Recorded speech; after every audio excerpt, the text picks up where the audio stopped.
All right, so good morning. I guess it's time for our next verbal insight. So what I did with this one is I kind of combined two of them together because I feel like these topics are very, very much so intertwined with each other. So today's lesson is pretty much going to be about the nation of the true Messiah and the importance of the revelation of the true identity of the Hebrews.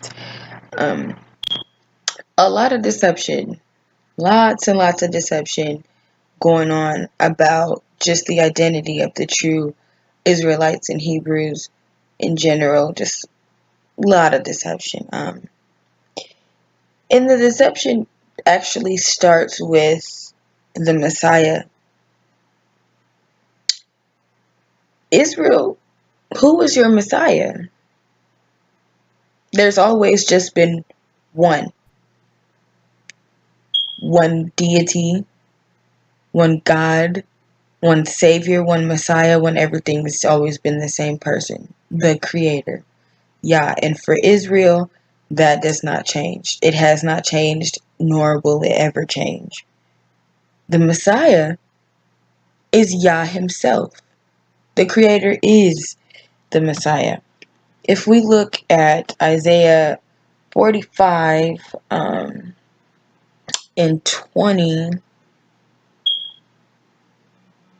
22, sorry.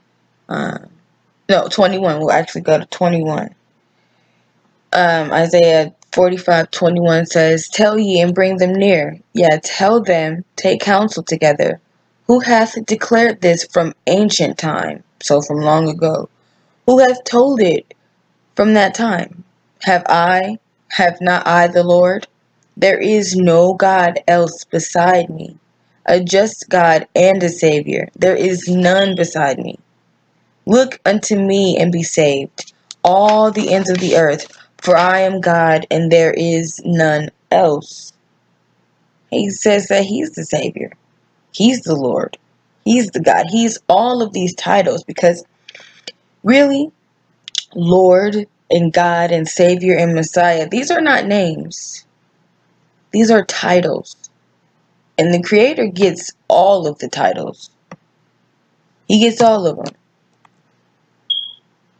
So if we go to Isaiah 43:11, I want to say, um,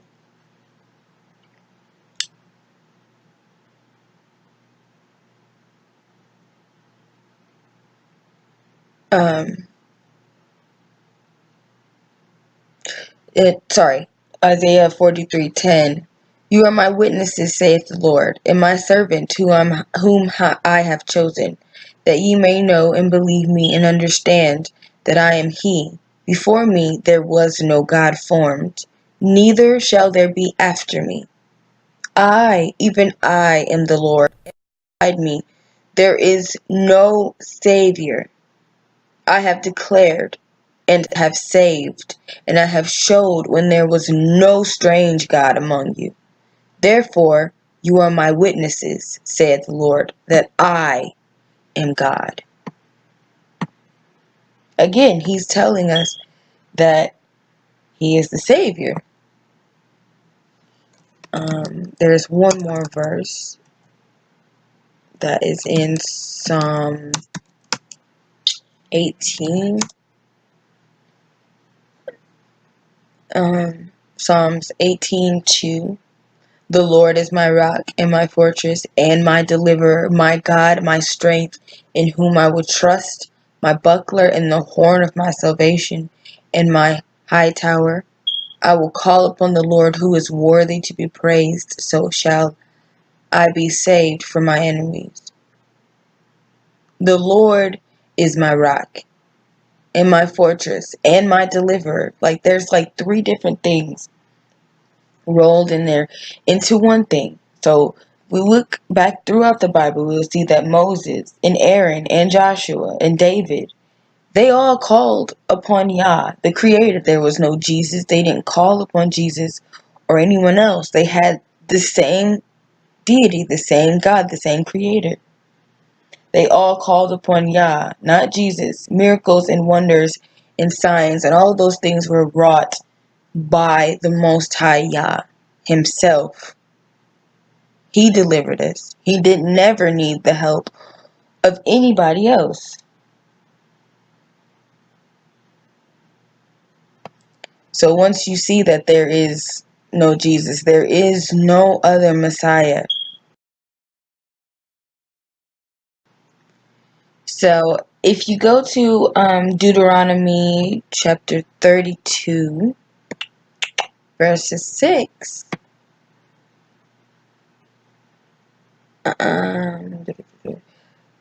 do ye thus requite the Lord, O foolish people and unwise? Is not he thy father that has bought thee? Hath he not made thee and established thee? I'll read it again. Deuteronomy 32, 6. Do ye thus requite the Lord, O foolish people and unwise? Is he not thy father that hath bought thee? Hath he not made thee and established thee? Remember the days of old. Consider the years of many generations. Ask thy father, and he will show thee, thy elders, and they will show thee.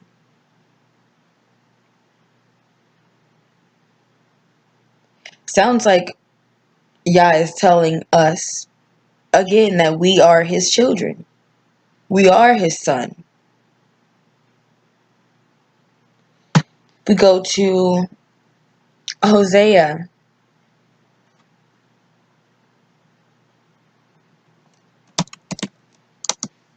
Hosea 11. Right from the jump. When Israel was a child, then I loved him and called my son out of Egypt. When Israel was a child, then I loved him and called my son out of Egypt. And then, if we go over to Psalms 2, we will see in verses 6 and 7, the Lord is talking about how he has set his king upon the holy hill of Zion.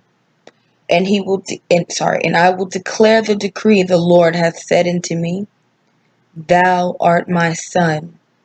This day have I begotten thee. The only ones that Yah has begotten and called his son has been the children of Israel. The children of Israel is God's son. I don't see him speaking ever about just one person. We are his children.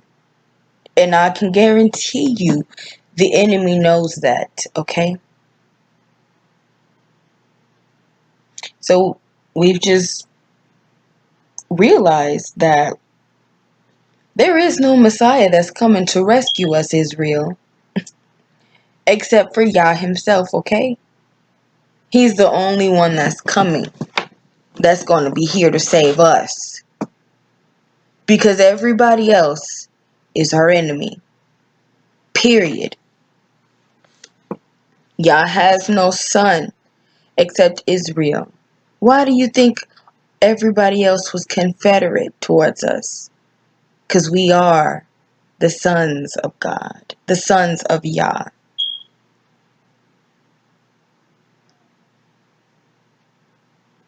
Out of everybody else, he loved us. And they hated it. They hated. Now I'm saying hated as in that's past tense, but that's current, past, future, up until they are utterly destroyed. Okay? Now we're gonna move on to why. Why Israel's exposure is paramount. It is increasingly paramount.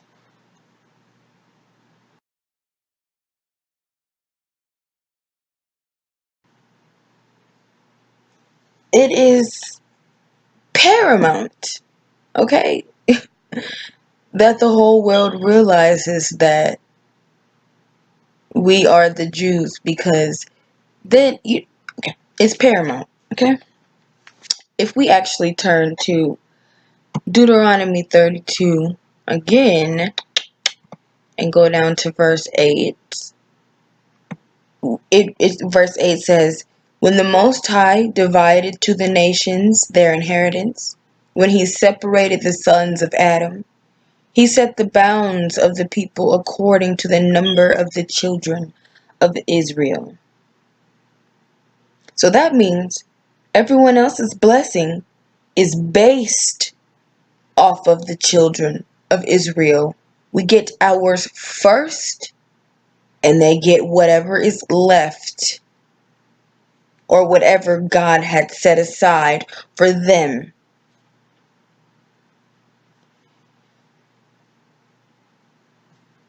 If we turn to Genesis 12 and 2,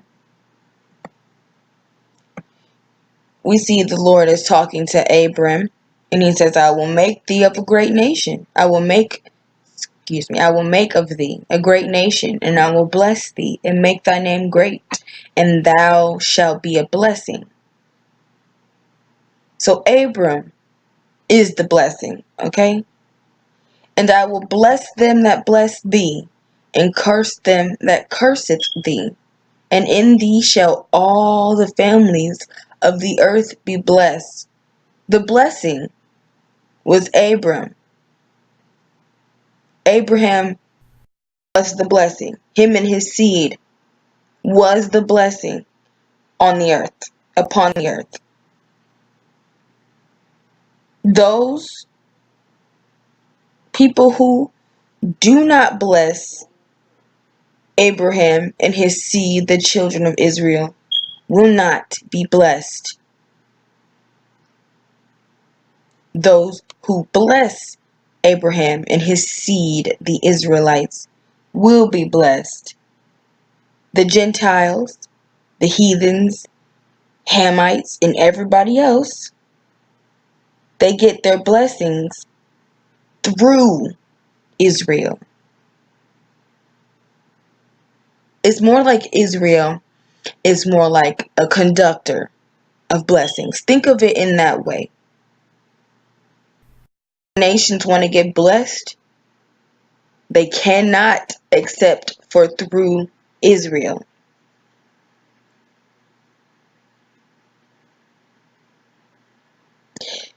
In the blessing, you know how the Christian church, it talks about works. Like, I don't know what is included in works. Just, works is, I guess, is really defined more so as helping others, or doing things that you will deem would be helping others. No. And that's a half truth, because technically the works is blessing Israel. You want to get a blessing, you bless Israel. Period. Israel is kind of Israel in itself, the people of Israel. Okay, Abraham's descendants are kind of linked to the Christian Messiah in that way. You know, how they tell the world that no man can get to God except for through Jesus. Well, no man can get through Yah except through Israel. Period. And that's a fact. Like, God is not blessing you unless you are blessing his own. Okay, now we're going to actually turn our attention to something else. Oh, not really something else. It's technically still on the identity of the Jews, the true Israelites in Hebrews. According to the curse of, the curse outlined in Deuteronomy 28, Yah's chosen people are at the bottom. Okay, we poor, we broke. It's systematic holes in place for us to fall into these ditches and holes and never be able to get out. Nobody's helping us. People telling us that this slavery happened way back when and to get over it. No reparations were given, but we supposed to get over that too. But there's this group of people that calls themselves the Jews. And the world recognizes them as the Jews. The Jews of the Bible, okay?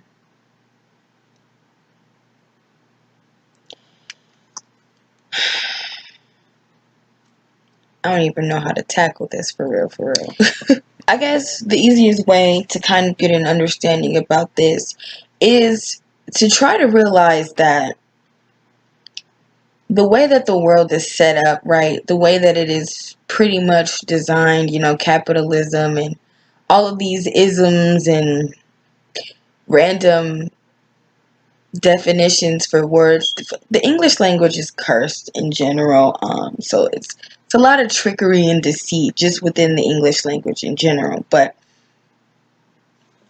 on the broad picture, the false world that was set up by these Jews, these people who call themselves the Jews, they are the ones responsible for this world system. This false world was set up in a mirror of what it truly should be. It's like a fake false image, basically. Not even basically, it's a fake false mirrored way of how the world is really supposed to be. So for people who truly know and have done a fair amount of research, not even a fair amount of any kind of research, okay, they know that these fake Jews are the cause for the way that the world is in general, period. They're the ones responsible. They're responsible for all of the confusion that is running rampant around this world. Because they have been in power for a long time. A very long time. And they like to do stuff in the shadows and in secret. But we all know that everything that's done in the dark will be brought to the light. And you can't hide anything from Yah, bro. You can't hide nothing from him.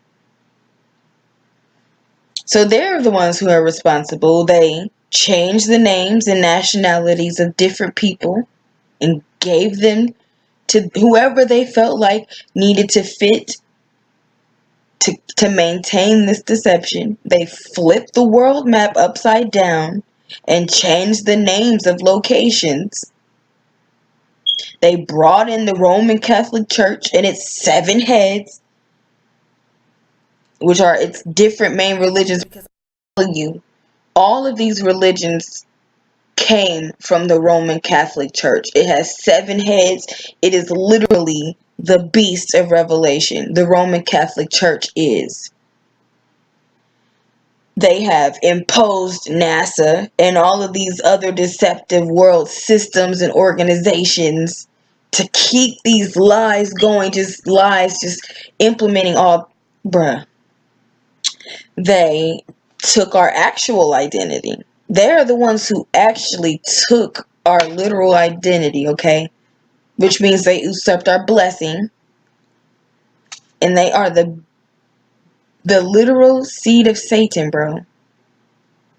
Like, them and all of them secret satanic bloodlines and all of that stuff, that's them. They know all about all of that. They are the literal seed of Satan, and they are the biggest enemies that Israel has by far. The biggest enemy. They are the ones who united the whole world in confederacy against Israel.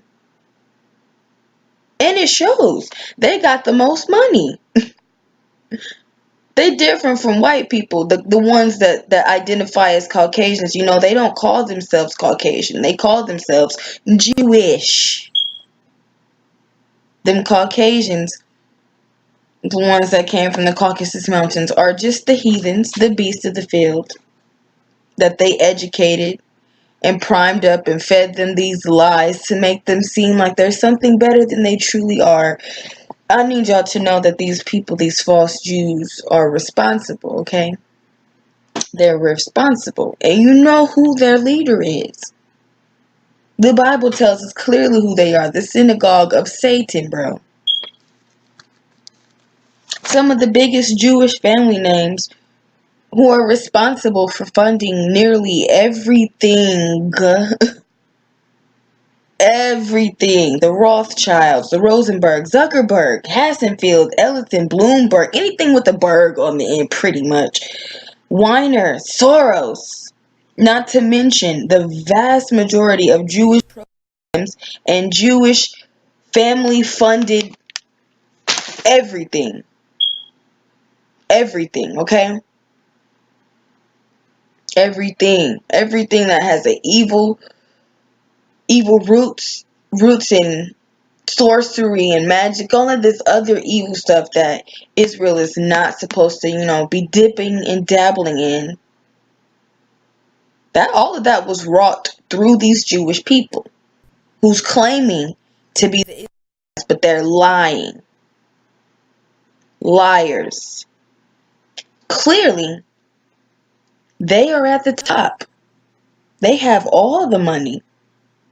In fact, looking at the Forbes list, you'll see it is filled with Jews. The Forbes list, bro, that's billionaires and trillionaires, not millionaires, bro. Billionaires and trillionaires, gazillionaires, these made up words, heirs, with heirs on the end, just Google cobs of money, bro. The Jewish people, they are a very wealthy body of people. In fact, the most wealthy.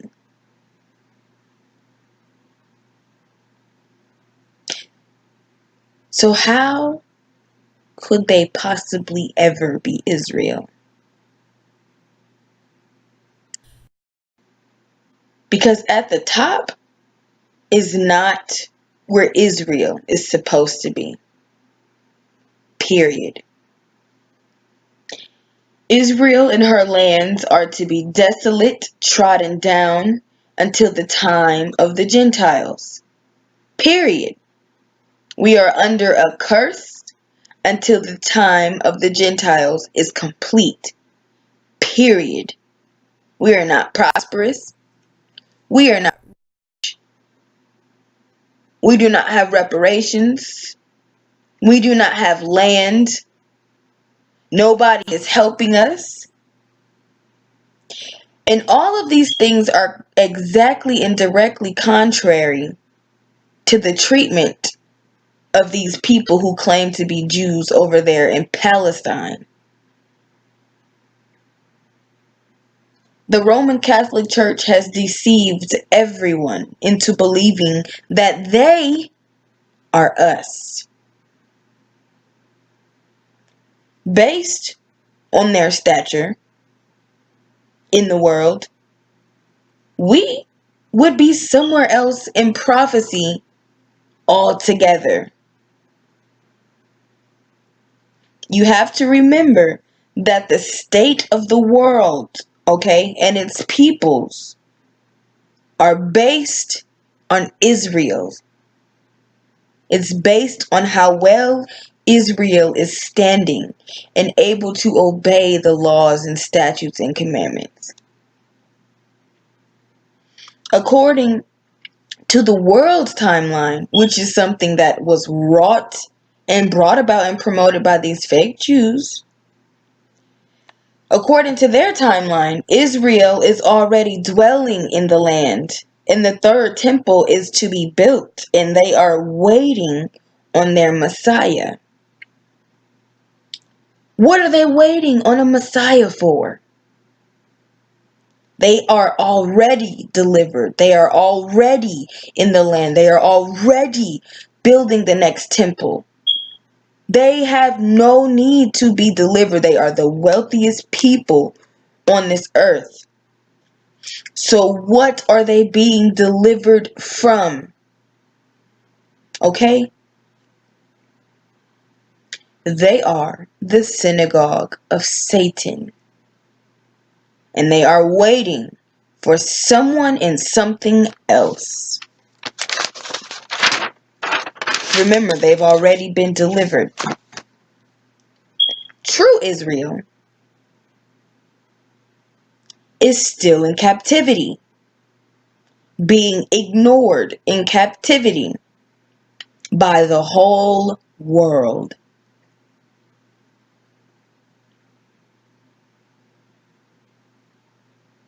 And the whole world is watching those fake Ashkenazi Jews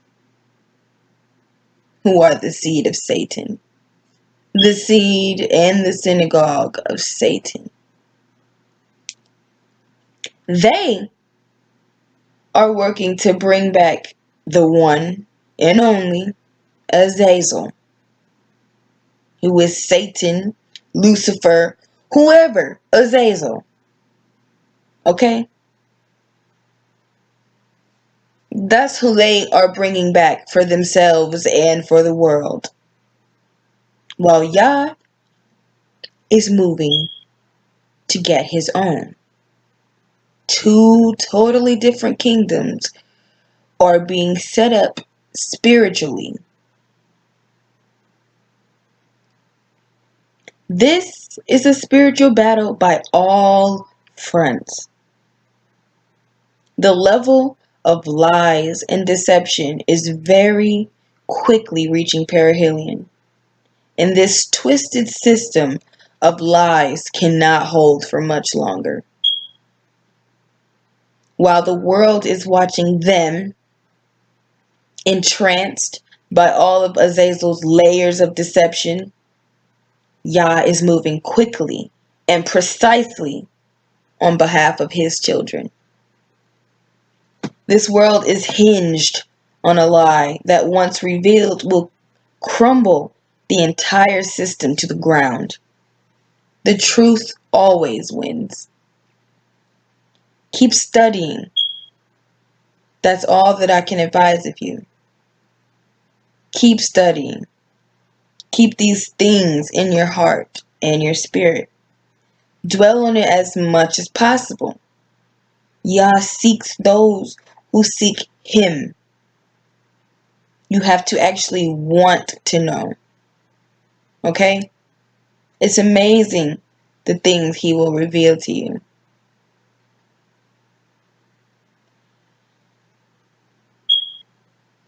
Peace be with you all. I pray that Yah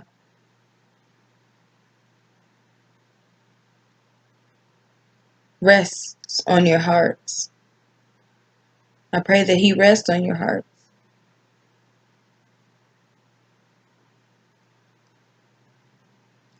Although I know that those who are meant to be called will be called.